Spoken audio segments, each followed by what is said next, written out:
We shall not cease from exploration, and the end of all our exploring will be to arrive where we started, and know the place for the first time, when the tongues of flame are enfolded into the crowned knot of fire, and the fire and the rose are one. T.S. Eliot.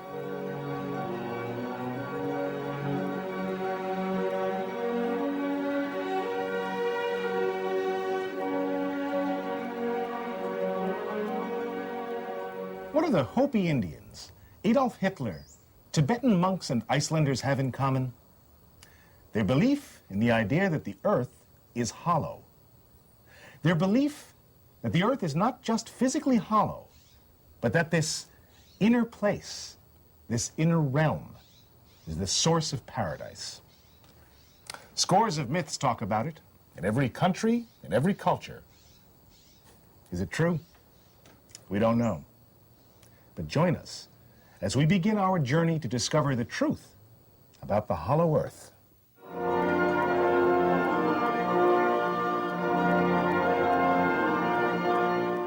The hollow earth has many mythical names. It's been called the land beyond the poles, Valhalla, Utopia, the Garden of Eden. Is it the Avalon of Camelot described in the Arthurian legends? Who knows? Maybe all these names describe the same place, a real place. In Tibet? Agartha. In Egypt? Amerta. In Iceland? Asgarth. John Blofield writes in The Tantric Mysticism of Tibet, if, as the cynics would have it, this mystical experience is sheer illusion, the stuff of dreams, it is strange that men and women belonging to widely different environments have, throughout the centuries, suffered the same delusions and dreamed the same dream.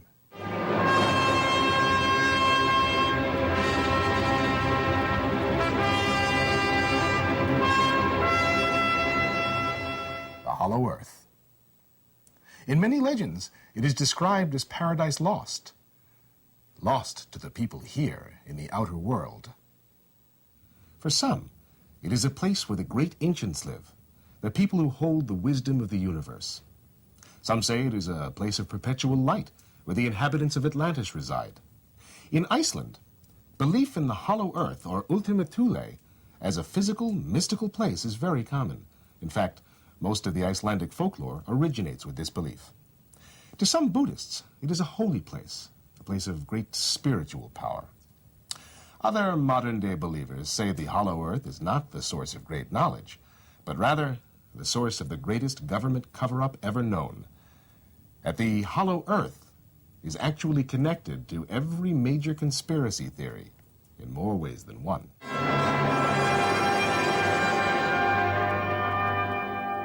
And to some people, the earth is hollow, yes, but it is inhabited by aliens who wish to colonize our planet, malevolent beings waiting to do us great harm. Finally, there are those who firmly believe that all of the UFOs we've seen in our skies come not from other planets, but rather from within the Earth itself. So many different believers, so many different beliefs, some inspirational, some quite terrifying. It's a paradox. And this paradox is what makes the journey to discover the hollow earth such a fascinating study.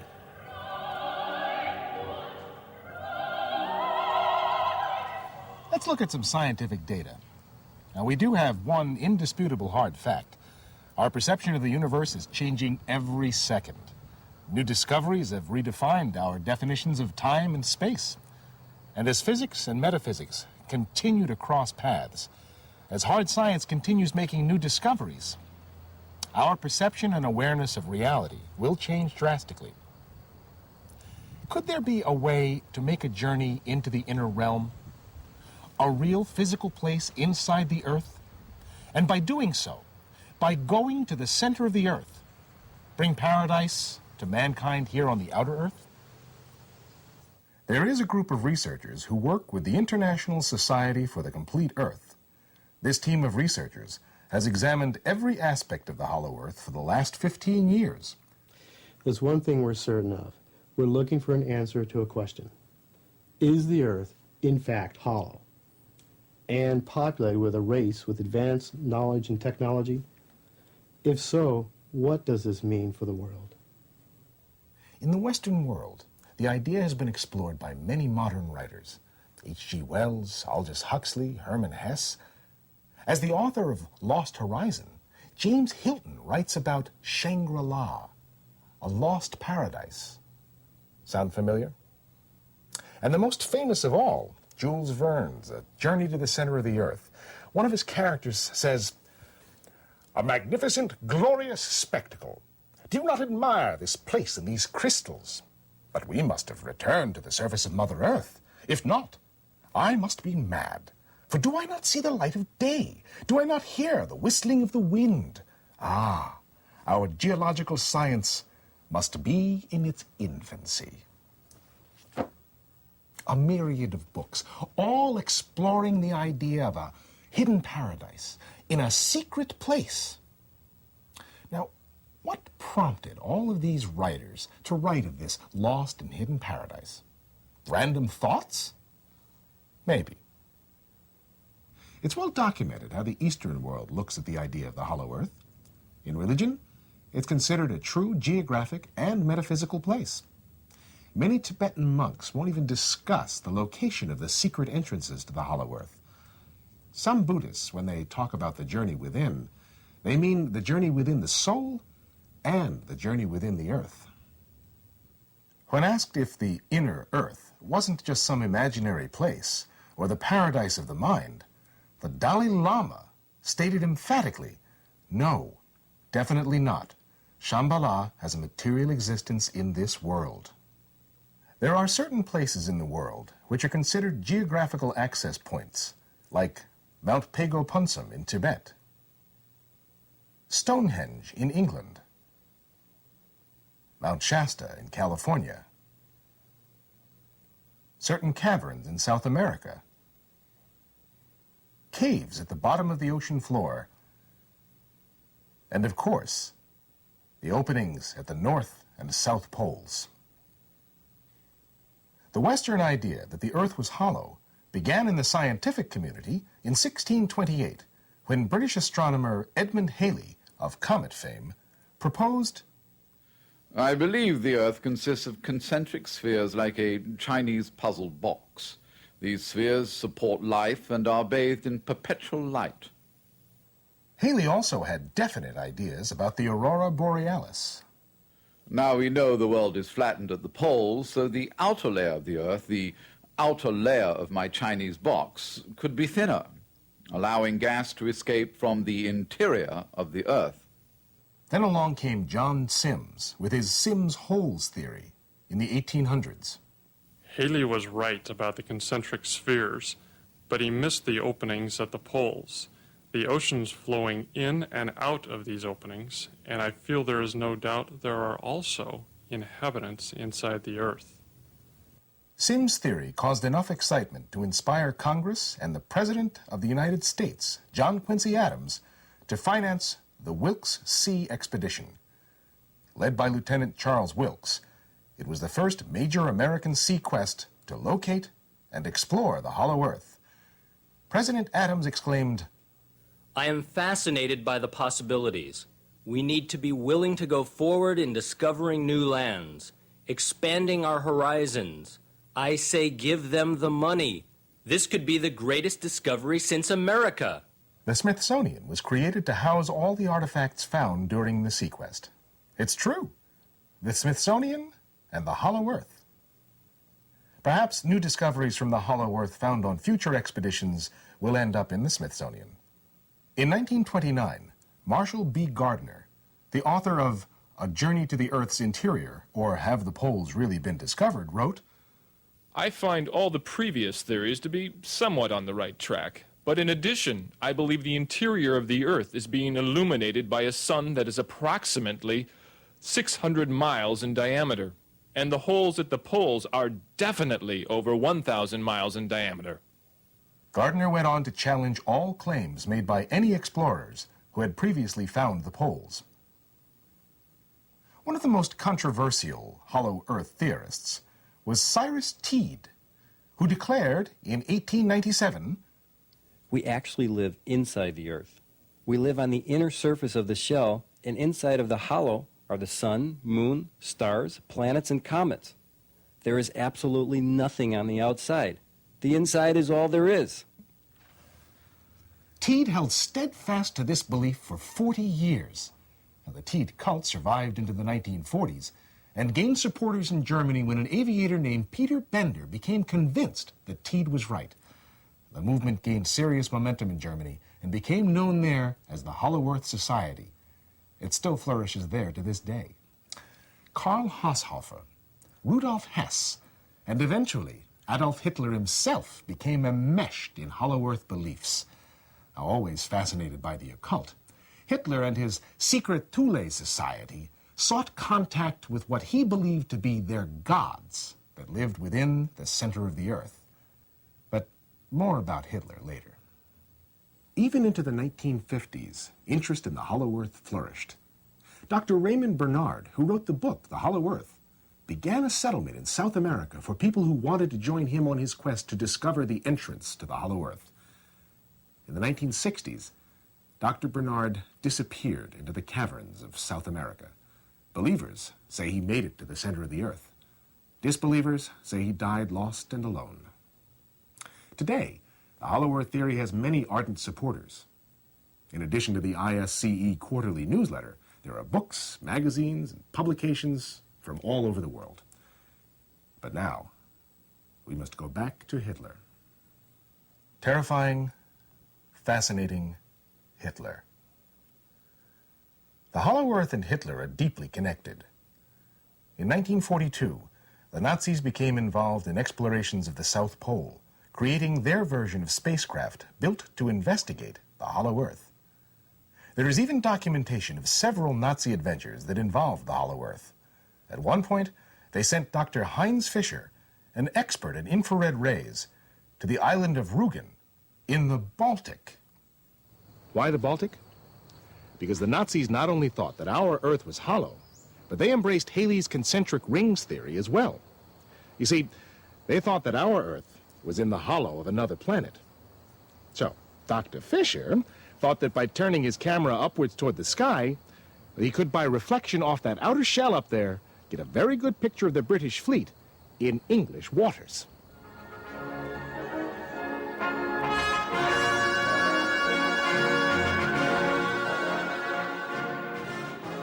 There were, and are today, many people who believe that Hitler's remains, his ashes, and gold stolen during the war were taken by submarine to the Hollow Earth after World War II. The ICE researchers discovered a startling event that occurred in 1947. A skirmish in Antarctic waters involving 3 German U-boats and Admiral Richard Byrd, called Operation High Jump. The U-boat 530 volunteered to surrender in Argentina. After it unloaded and hid an undisclosed amount of cargo and billions of dollars in gold, silver, etc. The U-boat 209, it had disappeared. A former U-boat crewman on UB-530, interviewed by the ISCE research team, stated, "Yes, 2 U-boats went to Antarctica in the final days of the war. Not for sightseeing. We had spaceship stations in Argentina and Antarctica. Stations for our Foo Fighters, you know. The Nazi unexplained mystery. The little flying spheres which scared the Allied pilots. But to the point, our subs were on a special mission, delivering the Fuhrer's remains to his final resting place in the Hollow Earth. Because remember, Hitler's remains were never found in Germany. And U-boats were in Argentina after the war in 1947. These are all documented events." Now, this brought the ISCE research team face to face with a recurring puzzle. Admiral Richard Evelyn Byrd seemed to be connected somehow to the Hollow Earth theory. Every path brought the researchers back to Byrd. Now, it's been well documented that Byrd flew over the North Pole and made many other polar flights, It's also a matter of record that Byrd spent months on end alone at Little America in Antarctica. Why?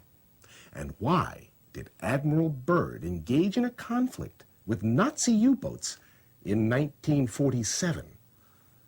Now, the most intriguing Byrd mystery of all is the February 1947 flight over the North Pole. Now, this alleged flight may also have taken Byrd into the interior of the Earth, where he saw lush green landscapes, prehistoric animals, and was greeted by benevolent beings. The diary in which Byrd accurately recorded all of his adventures on this flight is now missing. The ISCE research team has been investigating this. In several phone interviews with his daughter, Bolling Byrd Clark, she verified, "My father has always kept careful diaries of his travels, and he definitely had a personal diary that is missing. It is not among his artifacts at the University of Ohio. I want to know if this alleged diary is his. I do feel it is possible that the Earth is hollow, but I don't know. Since this February 1947 flight has been uncovered, my family has been exposed to many hoaxers. I want to know the truth." Byrd seems to have had curious, otherworldly encounters before on his polar expeditions. He describes in his book, Alone, written in Little America, of seeing a star that he could not identify. Now remember, this is the same pilot who flew over the poles using only the stars in the sky to navigate. "I have just seen a curious phenomenon at 9 p.m. I couldn't identify it at first. It appeared to be a ball of fire which was smaller and redder than the sun. I got the field glasses and it changed from deep red to silver. Every now and then it blanked out. It was astonishing how big it looked at first. I saw it in the southeast, a star so bright as to be startling. I yielded for an instant to the fantastic notion that someone was trying to signal me. That thought came to me again this afternoon. It's a queer sort of star which appears and disappears irregularly, like the winking of a light." Had Byrd actually seen a UFO signaling him from the South Pole opening? Perhaps. Another paradox. Charles Lindbergh was told by none other than the navigator from Admiral Byrd's famous 1927 North Pole flight that he and Byrd had actually missed the pole altogether. "I wanted to be the first to take that polar flight. I am willing to secure financing to help establish the true polar identity. And also, while we're there, we can do some extra investigation. I've been following this hollow earth theory for some time. Maybe we can change the face of science once and for all." There are many stories about people who've lived in the inner realm and sent communications back to their loved ones. The ISCE is in possession of a letter written by a former Nazi U-boat crewman to his comrades back in Germany. The curious thing about this letter is that it was written after the submarine disappeared on a mission to Antarctica. The letter arrived in Germany in 1947, years after the war. The handwriting was verified by the man's family. 20 April 1947. Dear old comrade, this news will be a surprise for you. The submarine 209 made it. The Earth is hollow. The whole crew is well, but they cannot come back. We are not prisoners. This is your last connection with the submarine 209. With hearty greetings, your friend, Hans. Does all this seem curious or even outlandish? Well, perhaps. But consider this analogy. The Loch Ness Monster is a fantastic example of a folklore legend that has become a case study for hard science. Is Nessie truth or fantasy? Well, reasonable people have sworn they've seen the monster, so scientists have gone to look for it. They've raised money. They've gone on expeditions. There have been photos of Nessie that have been studied, and some have been exposed as hoaxes, fakes, but others have been verified, making hardcore skeptics and scientists change their minds. So, as science continues to explore the universe, our perception of reality changes. Now, what does hard science have to say about geophysical planet Earth? It's hard, molten iron with a mantle crust. No, that's already old news. Newsweek, Scientific American, and New Scientist, to name a few, have written about the new theory of what constitutes the Earth's core. Scientists feel that the core could be a new, never-before-seen, mysterious form of iron. Scientists are reevaluating their idea of the temperature of the Earth's core. The new thought, it could be cooler. Cool enough to sustain life forms? Infrared mapping of the Earth has shown underground caverns and inner continents inside the Earth. Now that could make room for paradise inside the Earth's crust. Reality changes again. Now, with these new thoughts in mind, the ISCE researchers feel that anything is possible, especially concerning the hollow Earth.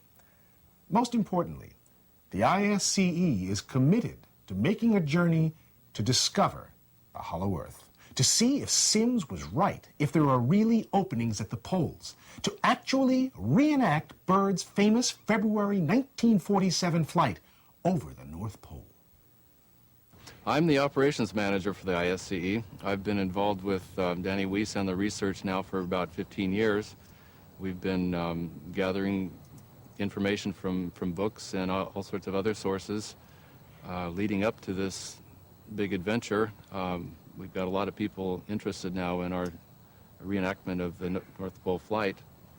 And we have people from all walks of life. We have other fellow researchers interested in the physical and geophysical possibilities of it. We have metaphysical people who are interested in that possibility. We have UFO people. We have teachers, a doctor, obviously a pilot. This adventure is being undertaken in association with the Icelandic government. The flight will begin in Iceland, then fly to Spitsbergen, and then fly across the pole and beyond. We want to put this mystery to rest.